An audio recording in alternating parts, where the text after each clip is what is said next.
தேர்தல் அரசியல தான் நாம தோற்றிருக்குமே தவிர வெற்றி வாய்ப்பை இழந்திருக்குமே தவிர கொள்கை அரசியல திராவிட முன்னேற்ற கழகம் என்னைக்கும் தோற்றது கிடையாது, தோக்கவும் மாட்டோம்.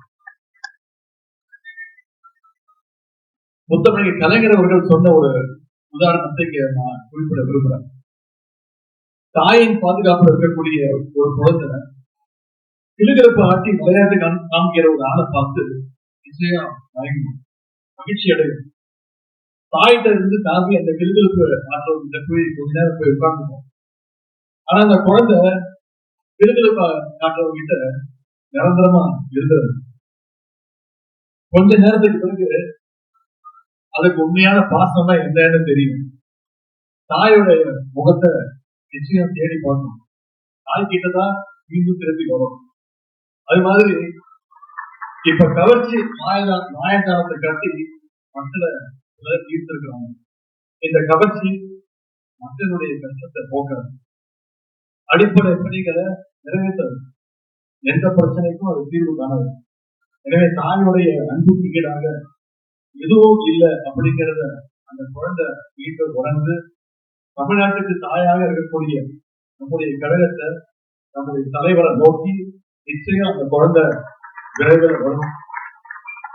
நம்முடைய தலைவர் அவர்கள் சொன்னது போல சூரியன் ஒருபோதும் மறையாது, அது மறுபடியும் உதிக்கும், அதன் ஒளியில தமிழ்நாடு மீண்டும் செழிக்கும் என்று சொல்லி தேர்தல் ரிசல்ட் எல்லாம் வந்த பிறகு நம்முடைய தலைவர் அவர்கள் கலந்து கொள்கின்ற முதல் நிகழ்ச்சி நிகழ்ச்சி மாவீரர் பரஞ்சனுடைய அந்த பூட்டை கலைச்சிடக்கூடிய அன்பு மகள் டாக்டர் மருத்துவர் கலையழகி, மருத்துவர் டாக்டர் ராம்பாலாஜி இணையுடைய இந்த திருமண நிகழ்ச்சி இன்னைக்கு ஒரு சாதாரண திருமண நிகழ்ச்சியாக மட்டுமல்லாம நம்முடைய கழகத்துடைய நிகழ்ச்சியாக இன்னைக்கு மிகுந்த எழுச்சியோடு நடைபெற்றுக் கொண்டிருக்கிறது. மணமகள் திருவாரூர் மாவட்டம், மணமகன் திருச்சி மாவட்டம், திருமணம் நடைபெறுகின்ற இந்த இடம் தஞ்சாவூர் மாவட்டம். மொத்தத்தில் இந்த நிகழ்ச்சி, திருமண நிகழ்ச்சி ஒட்டுமொத்த டெல்டா மாவட்டமும் சேர்ந்து ஒரு கூட்டணி அமைச்சு இந்த நிகழ்ச்சியை நடத்தினாங்க. யாரு எந்த பக்கம் போனாலும், எந்த மாவட்டம் எந்த முடிவு எடுத்தாலும் டெல்டா எப்பொழுதுமே திராவிட முன்னேற்ற கழக பக்கம்தான் என்பதை நிரூபிச்சு காட்டிய அத்தனை பேருக்கும் முதல்ல என்னுடைய நன்றிய நிரூபிச்சேன்.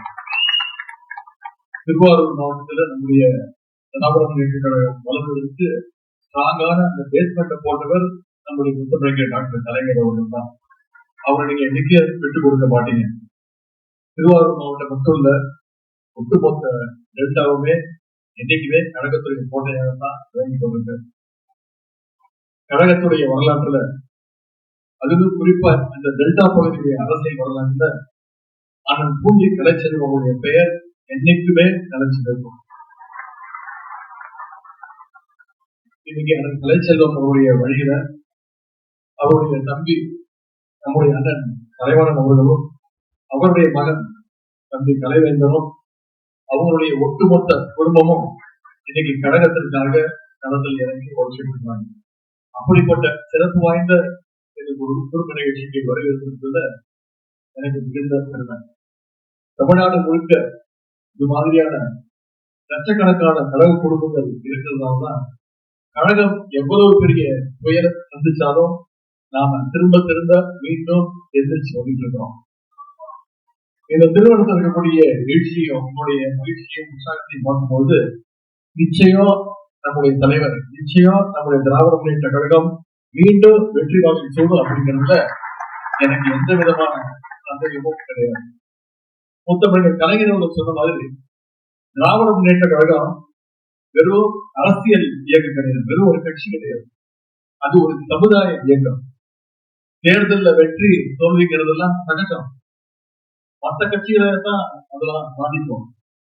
சமுதாய இயக்கம் எப்போது போல, நம்முடைய திராவிட முன்னேற்ற கழகம் எப்போது போல மக்கள் பணிகளை தொடர்ந்து நாம செஞ்சுக்கிட்டு தான் இருப்போம். எங்களுடைய தலைவருடைய வழிகாட்டுபடி அதை நம்ம தொடர்ந்து செய்வோம்.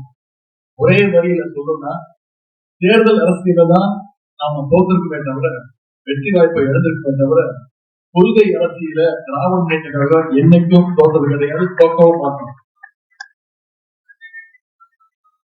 எனவே கழக உடன்பிறப்புகள் நாம மீண்டும் எப்போதும் போல நம்முடைய களப்பணிய மக்கள் பணிய தொடர்போம். ஆளுங்கட்சியா இருந்தப்ப மட்டும் இல்லாம எதிர்கட்சியா இருக்கும்போதும் நமக்கு வாக்களிச்ச மக்களுக்கு மட்டும் இல்லாம வாக்களிக்காம போற மக்களுக்கும் சேர்ந்து நம்முடைய தலைவர் எப்போதும் சொல்வது போல நாம உழைப்போம். நாம தமிழ்நாட்டுக்கு வருகின்ற ஆபத்துக்களை எல்லாம் நிச்சயம் தடுத்து நிப்பாட்டுவோம். மாநில உரிமைகளை நிச்சயம் காப்போம். இப்பவே இந்த 10 நாட்கள்லயே மக்கள், பல பெண்கள், இளைஞர்கள், என்சிகள் இந்த ஆட்சியுடைய உண்மையான முகத்தை ஏற்கனவே உணர ஆரம்பிச்சிட்டாங்க. நாள் ஆக ஆக நிச்சயம் இந்த ஆட்சியாளர்களை நிறைய தானாகவே எக்ஸ்போஸ் ஆவாங்க.